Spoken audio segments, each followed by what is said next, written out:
I lacerated my liver, broke all my ribs on my right side, bruised my kidneys, my spleen, bull stepped on me.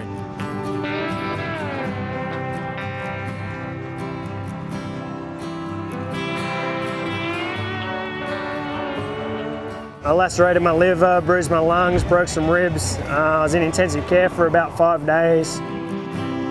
It is, quite frankly, pure madness, but it's brilliant to watch, and for the 40 men competing on the Professional Bullriders Top Tour, a chance to display some incredible skills. From the time you nod your head till you get off, it's all reaction. If you're thinking about it, it's too late. Some guys just look smooth and make it look easy, and then some guys look like it's just a dogfight every time they ride one. So the bull's range in size from about 1,100 to just over 2,000 pounds. When the rider's ready, he'll nod his head, the chute will open, then he's got 8 seconds to impress judges. As you can see, he's off there, and preferably not get killed. He didn't last 8 seconds.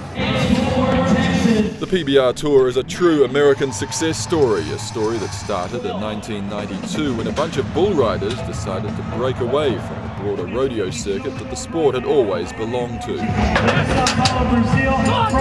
The first day there were 11 of us, and we put $1,000 a piece in to form this company, and then we offered it to the top 30 bull riders in the world at that time in professional rodeo. That's where we all came from.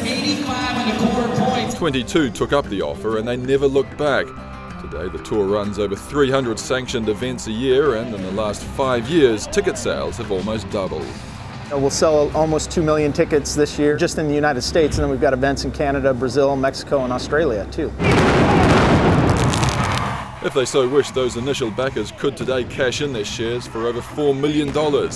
Some have, but others prefer to remain involved with an enterprise that is as much theatre as it is sport.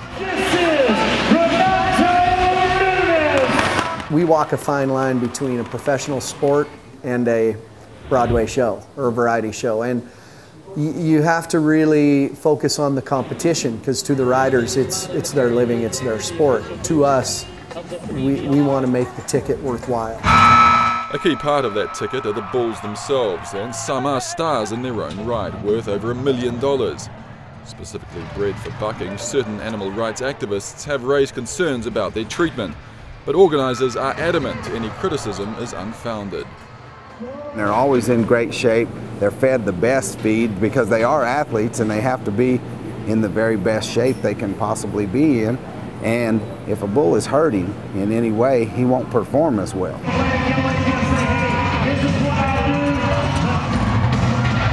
A good performance from a bull can of course spell trouble for whoever's on his back. But remarkably, a grueling 11-month tour now pulling in over 100 million TV viewers has only one recorded fatality. One major reason that figure isn't higher, the work of the tour's unsung heroes. Sometimes you got to get your hands on them, sometimes you have to get run over, just whatever it takes to keep them from running over the cowboy. In its first year, the PBR's champion won less than $100,000 in prize money. This year, the top rider will walk away with over $2 million, and it's fairly safe to say he will have earned it.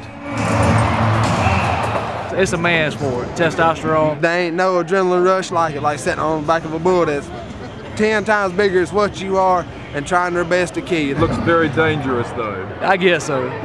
It's all about being a man, I guess. You know? What do you think? So, it's awesome. It's probably the best sporting event I've ever been to. Just all the energy that's going into it from the crowd and the entertainment, and the riders are just having a blast. It's awesome. But adulation or not, make no mistake, few of these riders are leading a pampered lifestyle. I try to travel as cheap as possible. We split rooms as much as we can, just to try to cut costs down. Shoot, this year I flew in 1 week. I went from Cheyenne on Tuesday to Livingston, Montana Wednesday, Yuba City, California Thursday, Weatherford, Texas Friday, and then San Antonio was Saturday, Sunday. And one rule applies to every rider: no show, no dough. We don't have guaranteed contracts in this sport. You know, if we're sitting at home, we're not getting paid. Which also means riders are seldom in peak physical condition. It's not one of them things where if you feel sick, you're like, I'm just going to stay at home today.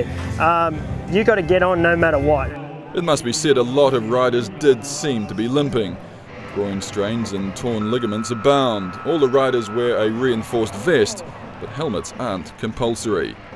But whatever they're wearing for one very simple reason, the line between one night's triumph and another night's trauma is a narrow one indeed. Every time, no matter what, you're gonna hit the ground. But if you don't hit the ground till after the buzzer sounds, the result could well be described as 8 seconds of pure joy. You're on a real adrenaline high after something like that? Oh yeah, boy, when you hit the ground after doing like that, you feel 10 foot tall and bulletproof. Which perhaps explains why, even if their sport seems like pure insanity, for these men, it truly is the sweetest form of madness. My dad always told me from the time I was little, you play the game, you take the pain. It's just exciting. It's an adrenaline rush. You just can't explain it, really. You can't get that feeling anywhere else. So the day that goes away, it's time to not do it anymore.